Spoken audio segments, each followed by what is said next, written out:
حضرت معاویہ کی ثنا کر رہا ہوں میں، حضرت معاویہ کی ثنا کر رہا ہوں میں۔ چار سو پانی ہی پانی تھا، پھر اس کائنات کے خالق و مالک کی آواز پر اسی پانی میں سے خشکی کا جو ٹکڑا سب سے پہلے لبیک کہتا ہوا ابھرا، اسی مقام پر آج کعبۃ اللہ ہے۔ اسی مبارک مقام کے ارد گرد کا علاقہ حجاز مقدس کہلاتا ہے۔ سنگلاخ پہاڑوں اور تپتی ہوئی ریت پر مشتمل یہ علاقہ بالکل بے آباد اور سنسان تھا۔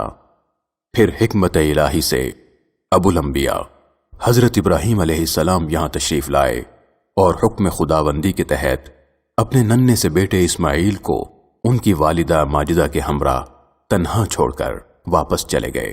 ننھے معصوم بچے کی ایڑیوں کی ضرب سے اس وادی غیر ذی زرعین میں پاکیزہ پانی کا چشمہ پھوٹا، جسے زمزم کہتے ہیں۔ جہاں پانی ہو وہاں ایک نئی دنیا جنم لیتی ہے۔ چنانچہ یہ علاقہ دھیرے دھیرے آہستہ آہستہ آباد ہونے لگا۔ مختلف قبائل اس علاقے میں آ بسے۔ ان تمام قبائل میں سب سے نمایاں اور قابل احترام قبیلہ قریش تھا۔ پھر اس قبیلے کے 10 خانوادے معروف تھے۔ ان 10 خانوادوں میں سے سب سے زیادہ قابل عزت، قابل احترام بنو ہاشم تھے۔ بنو ہاشم کے جد اعلیٰ عبد مناف تھے۔ عبد مناف کے 4 بیٹے تھے، ہاشم، عبد شمس، نوفل اور مطلب۔ عبد مناف کے بڑے بیٹے ہاشم کے خانوادے میں وہ انسان پیدا ہوا کہ جو انسانیت کے رہبر و رہنما بنے، یعنی ہم سب کے آقا و مولا حضور نبی مکرم نور مجسم سب سے مقدم حضرت محمد مصطفیٰ صلی اللہ علیہ وسلم۔ آپ چونکہ بنو ہاشم میں پیدا ہوئے، اسی بنیاد پر آپ کو ہاشمی لقبی بھی کہا جاتا ہے۔ آپ صلی اللہ علیہ وسلم کی ولادت باسعادت کی بدولت حجاز کے سنگلاخ پہاڑوں اور لق و دق صحرا پر مشتمل علاقے میں گویا بہار آ گئی ہو۔ پھر اسی عبد مناف کے دوسرے بیٹے عبد شمس کے ہاں ایک بیٹا پیدا ہوتا ہے جس کا نام امیہ رکھا جاتا ہے۔ یہ بچہ بڑا ہو کر بہت باصلاحیت ثابت ہوتا ہے۔ اپنی صلاحیتوں، خوبیوں اور کمالات کی بدولت وہ اتنا معروف ہوتا ہے کہ لوگ عبد شمس کا نام بھول جاتے ہیں اور اس خانوادے کو بنو امیہ کا نام مل جاتا ہے۔ ادھر سرور دو عالم صلی اللہ علیہ وسلم کی عمر مبارک 35 برس ہو چکی ہے۔ دھیرے دھیرے آہستہ آہستہ آپ اعلان نبوت کی عمر کو بڑھ رہے تھے۔ یہ سن 606 عیسوی تھا جب دوسری جانب بنو امیہ کے ایک انتہائی جہاندیدہ، ذہین اور سردار ابو سفیان کے ہاں ایک بیٹا پیدا ہوتا ہے۔ خوبصورت، سرخ و سفید، موٹی موٹی آنکھیں اور سر قدرے بڑا۔ ابو سفیان نے جب اپنے اس بچے کو دیکھا تو کہا، میرا بیٹا بڑے سر والا ہے، یہ اس لائق ہے کہ قوم کا سردار بنے۔ اس بچے کی ماں ہند نے کہا کہ نہیں، صرف اپنی قوم کا ہی نہیں بلکہ یہ پورے عرب کا سردار بنے گا۔ اس خوبصورت روشن آنکھوں والے بچے کا نام معاویہ رکھا گیا۔ جی ہاں، جو حضرت امیر معاویہ رضی اللہ تعالیٰ عنہ کے نام سے اسلامی تاریخ کا ایک درخشندہ ستارہ ہیں۔ معاویہ ابن ابی سفیان ابن حرب ابن امیہ ابن عبد شمس ابن عبد مناف يلتقي مع النبي صلى الله عليه وسلم في عبد مناف وهو ابن عم النبي صلوات ربي وسلامه عليه۔ جب آپ صلی اللہ علیہ وسلم نے 40 برس کی عمر مبارک میں اعلان نبوت فرمایا تو اس وقت حضرت امیر معاویہ رضی اللہ تعالیٰ عنہ فقط 5 برس کے بچے تھے۔ آپ کے والدین چونکہ اپنے قبیلے کے سرکردہ اور سردار تھے، چنانچہ انہوں نے عرب دستور کے مطابق آپ کی تربیت میں کوئی کمی نہ چھوڑی۔ مختلف علوم و فنون سے آپ کو آراستہ کیا۔ عرب میں اس وقت اگرچہ پڑھنے لکھنے کا خاص رواج نہ تھا، مگر آپ ان گنے چنے خوش نصیب لوگوں میں سے تھے جو علم و فن سے آراستہ تھے اور لکھنا پڑھنا بھی جانتے تھے۔ اسلام سے قبل آپ کے بارے میں علامہ ابن کثیر لکھتے ہیں کہ آپ اپنی قوم کے سردار تھے، آپ کی اطاعت کی جاتی تھی اور آپ کا شمار مالدار لوگوں میں ہوتا تھا۔ فطری قابلیت و ذہانت، ماں باپ کی تربیت اور سخت محنت و مشقت کی بدولت آپ اپنے قبیلے اور علاقے کے ان لوگوں میں شمار ہونے لگے کہ جن پر لوگ اعتماد کرتے، جن کو لوگ اپنا سردار مانتے اور جن کی رائے کو آخری اور حتمی رائے سمجھا جاتا۔ مشہور مورخ محمد ابن سعد طبقات ابن سعد میں لکھتے ہیں کہ حضرت معاویہ رضی اللہ تعالیٰ عنہ فرمایا کرتے تھے کہ میں عمرۃ القضاء سے پہلے ہی اسلام قبول کر چکا تھا، مگر حکمت کے تحت اس کا اظہار نہ کرتا کہ اس وقت تک میری والدہ اس نئے دین سے مانوس نہ تھی۔ تاہم ظاہری طور پر آپ نے فتح مکہ کے موقع پر اپنے والد جناب حضرت ابو سفیان رضی اللہ تعالیٰ عنہ کے ہمراہ اسلام قبول کرنے کا اعلان فرمایا۔ یہی وجہ ہے کہ ہم دیکھتے ہیں کہ آپ غزوہ بدر، احد، خندق اور صلح حدیبیہ میں کہیں بھی کفار کی جانب سے جنگ میں شریک نہ ہوئے، حالانکہ اس وقت آپ کڑیل جوان تھے۔ اس سے ثابت ہوتا ہے کہ وہ چراغ ہدایت کے جسے لے کر محمد عربی صلی اللہ علیہ وسلم دنیا میں مبعوث ہوئے، اس کی لو سے حضرت معاویہ رضی اللہ تعالیٰ عنہ کا قلب منور ہو چکا تھا۔ پھر بالآخر فتح مکہ کے موقع پر یہ روشنی نمایاں ہو گئی، بلکہ اس روشنی کی کرنوں نے عرب و عجم میں پھیل کر اجالا کر دیا۔ عام طور پر دو چیزوں کو ہی کسی انسان کی عظمت اور قدر و منزلت کو جانچنے کا معیار سمجھا جاتا ہے، اور وہ ہے علم و عمل، مگر ان دو کے علاوہ ایک تیسری چیز ایسی ہے کہ وہ ان دونوں چیزوں سے اعلیٰ اور ارفع ہے، اور وہ ہے مصابحت، ہم نشینی یا صحبت۔ اسی سے لفظ صحابی نکلا ہے، یعنی وہ خوش بخت اور بختاور کہ جس نے آقا دو جہاں سرور دو عالم شافع محشر ساقی کوثر صلی اللہ علیہ وسلم کی صحبت اور ہم نشینی پائی ہو۔ اللہ تعالیٰ نے قرآن مجید فرقان حمید اپنے پیارے اور آخری نبی حضرت محمد مصطفیٰ صلی اللہ علیہ وآلہ وسلم کے قلب اطہر پہ نازل فرمایا، اور پھر اس کی حفاظت کا ذمہ بھی خود لیا اور فرمایا انا نحن نزلنا الذکر وانا لہ لحافظون، یعنی ہم نے یہ قرآن نازل کیا ہے اور ہم ہی اس کی حفاظت کرنے والے ہیں۔ ادھر نبی مکرم صلی اللہ علیہ وسلم نے حکمت الہی کے پیش نظر کلام الہی کو ضبط تحریر میں لانے کے لیے اپنے ہم نشینوں، اپنے ہمدموں میں سے قابل ترین نفوس قدسیہ پر مشتمل ایک جماعت تیار کی۔ اس جماعت کا سربراہ سرور دو عالم صلی اللہ علیہ وسلم نے حضرت زید بن ثابت رضی اللہ تعالیٰ عنہ کو بنایا، جبکہ تمام اہل علم و دانش اس پر متفق ہیں کہ قرآن حکیم کی کتابت کے سلسلے میں حضرت زید رضی اللہ تعالیٰ عنہ کے بعد اگر کسی دوسری شخصیت کا نام آتا ہے تو وہ حضرت امیر معاویہ رضی اللہ تعالیٰ عنہ ہی ہیں۔ جو چند لوگ جو وحی کے لکھنے پر جو کاتبین وحی جو حضور نے مقرر کیے تھے، ان میں سے ایک حضرت معاویہ بھی ہے۔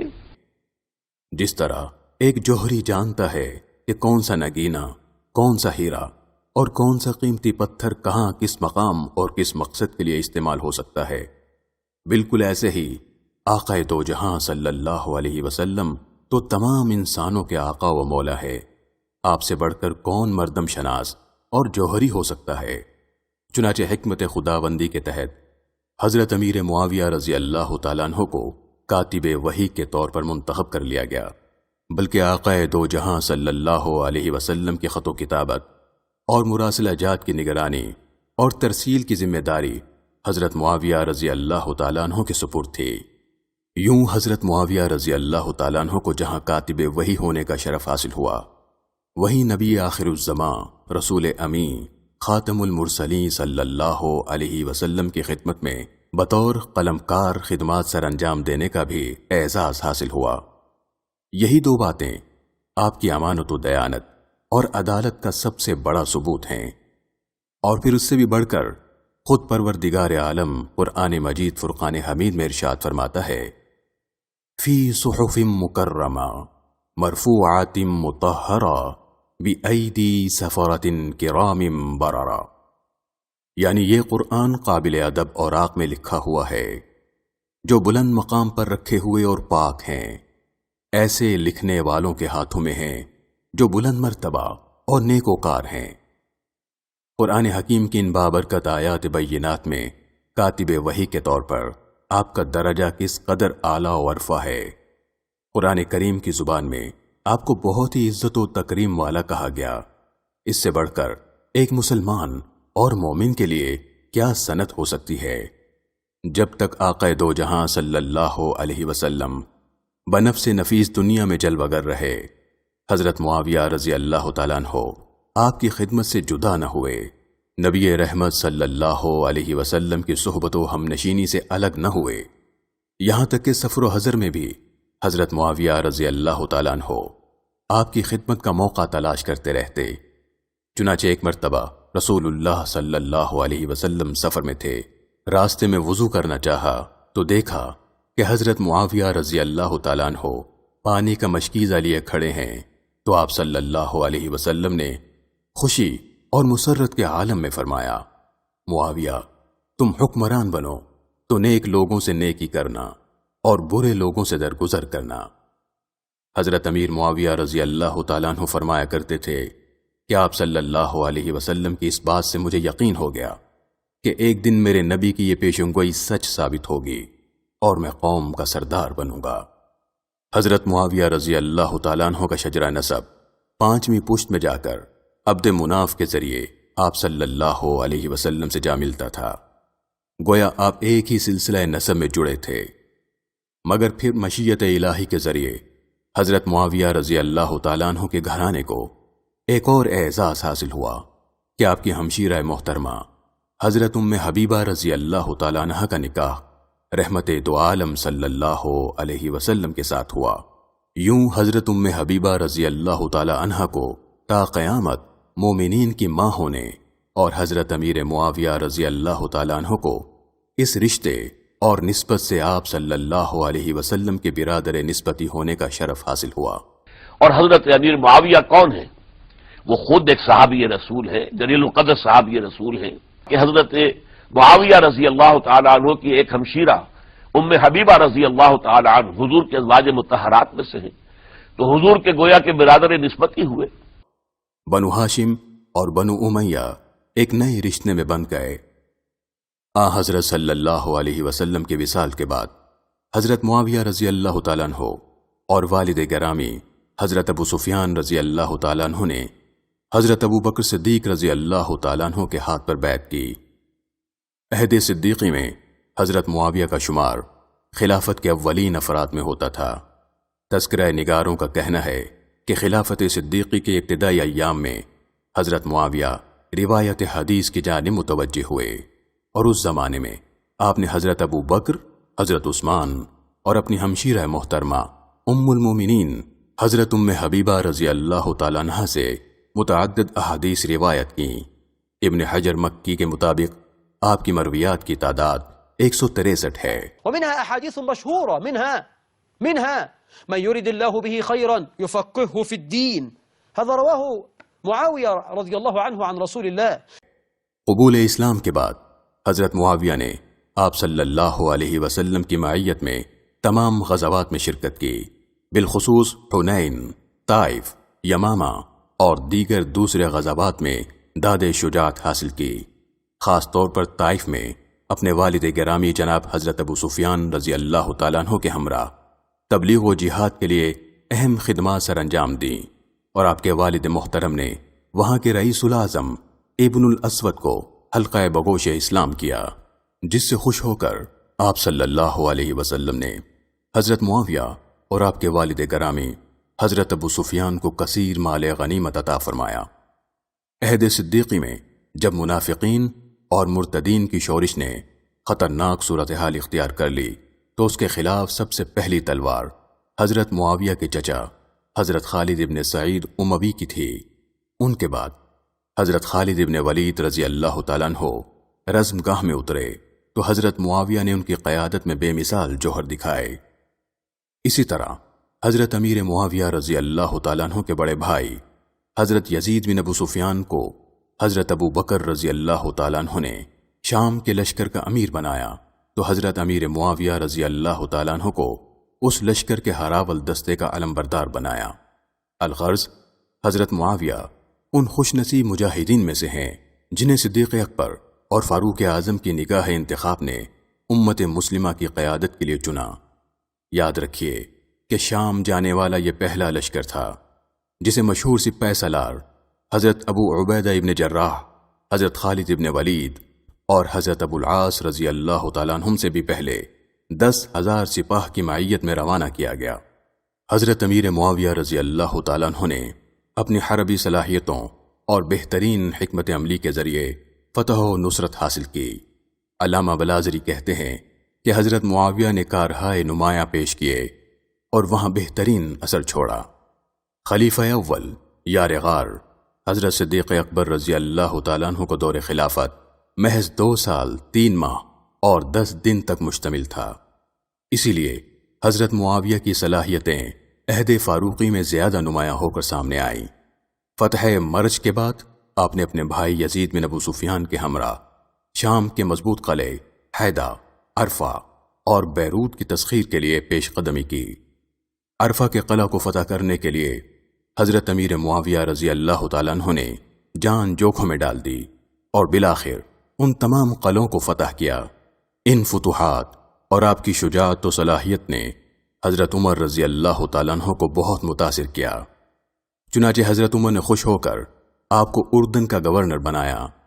اس سے پہلے جو علاقے رومیوں کے قبضے میں چلے گئے تھے، آپ نے دوبارہ انہیں حاصل کیا اور وہاں اسلامی شان و شوکت کا علم بلند کیا۔ يحكمهم حاكم في الشام وحاكم في خارجها، أصبحوا يحكمهم حاكم واحد فقط في الشام هو معاوية رضي الله تعالى عنه۔ وقت دھیرے دھیرے گزرتا رہا۔ عہد صدیقی، عہد فاروقی، عہد عثمانی کے بعد علم و شجاعت کے پیکر، ہمدم رسول، داماد پیغمبر، جگر گوشہ رسول، سیدہ فاطمہ بطول کے شوہر نامدار، حسنین کریمین کے والد گرامی، شیر خدا حضرت علی کرم اللہ وجہہ کو ایک باغی ابن ملجم نے حملہ کر کے شدید زخمی کر دیا۔ انہی زخموں کی بدولت علی شیر خدا بالآخر جام شہادت نوش فرماتے ہوئے فردوس بری کے مسافر ہوئے، جہاں اس باب العلم اور اسد اللہ الغالب کے پیشوا اور رہنما اپنے یاروں کے ہمراہ ان کے منتظر تھے۔ تاریخ ابن کثیر اور ازالت الخلفاء میں تحریر ہے کہ جب حضرت علی رضی اللہ تعالیٰ عنہ کا رحلت کا وقت قریب آیا تو انہوں نے اپنے لخت جگر سیدنا حسن رضی اللہ تعالیٰ عنہ کو بلایا اور وصیت کی کہ بیٹا، میرے نور نظر، میرے بعد امت میں انتشار نہ ہونے دینا۔ معاویہ کی خلافت کا موقع آ جائے تو امارت قبول کرنے سے انکار نہ کرنا، ورنہ امت کا شیرازہ بکھرتے ہوئے دیکھو گے۔ چنانچہ ربیع الاول سن 41 ہجری میں سیدنا حسن رضی اللہ تعالیٰ عنہ نے سیدنا معاویہ رضی اللہ تعالیٰ عنہ کی امارت کو قبول فرمایا اور یوں اپنے ابا حضرت علی شیر خدا کی وصیت و نصیحت پر عمل پیرا ہو کر امت میں اتفاق و اتحاد کا باعث بنے۔ یوں مسند خلافت پر جلوہ افروز ہونے کے بعد حضرت امیر معاویہ رضی اللہ تعالیٰ عنہ نے علماء و اشراف کی مدد سے ایک مجلس شورا بنائی، جس میں فیصلہ کیا گیا کہ پہلا قدم خارجیوں کے خلاف اٹھایا جائے گا جو کھلم کھلا امت میں بغاوت اور فتنہ و فساد کا باعث تھے۔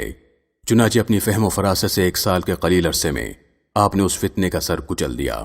خارجیوں سے لڑائی کے دوران ہی آپ نے قاتلین عثمان کو بھی چن چن کر واصل جہنم کیا۔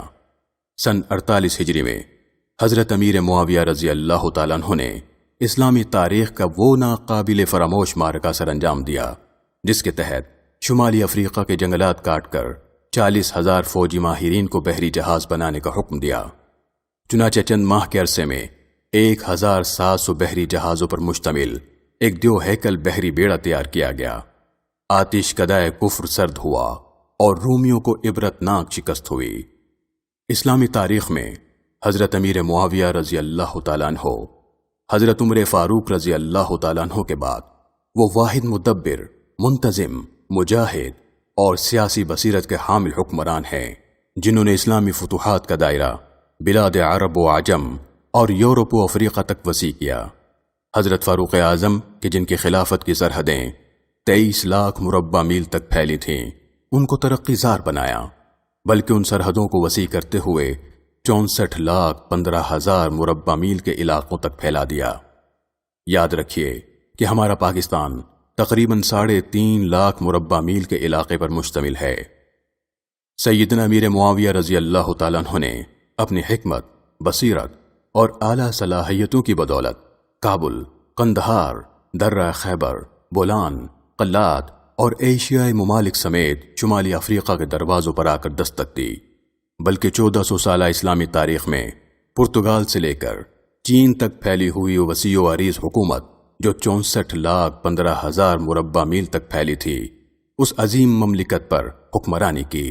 معاویہ رضی اللہ تعالیٰ عنہ، ان کا دور خلافت اب 20 برس ہے، اندازہ کیجئے، یہ پورے 20 برس کوئی اندرونی خلفشار نہیں ہوا، کوئی جھگڑا نہیں ہوا، کوئی فساد نہیں ہوا، بلکہ جو فتوحات کا دائرہ تھا شروع ہو گیا، مکرار اور سندھ کے علاقے فتح ہوئے، کابل اور یہ افغانستان کا علاقہ فتح ہوا، ترکستان کے علاقوں کے اندر پیش قدمی ہوئی۔